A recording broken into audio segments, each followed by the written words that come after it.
Welcome to the Salmon Runs YouTube. Enjoy the video.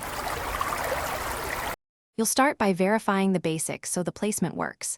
Check your Android version and which launcher you use, and update the Google app. Once done, unlock the phone and long press an empty area on your home screen to open Home Settings and Widgets. You're doing this now so the widget or shortcut you add will match your launcher's options.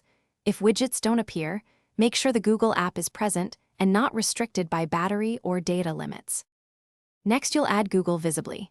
Tap Widgets and locate the Google or Search widget, which gives direct search or voice access.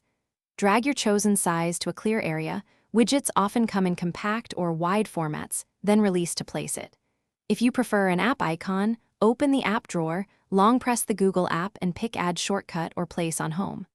These options differ by launcher, and placing a widget is faster for one-tap search. Finish by arranging and testing. Long press the widget to resize or move it to achieve the layout you want, and tap to confirm search opens.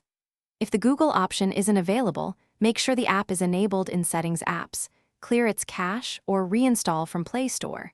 These steps restore missing widgets. And if your current launcher blocks placement, try switching to a different launcher temporarily. This resolves compatibility issues and gets Google. Thanks for watching. Consider subscribing if we helped you.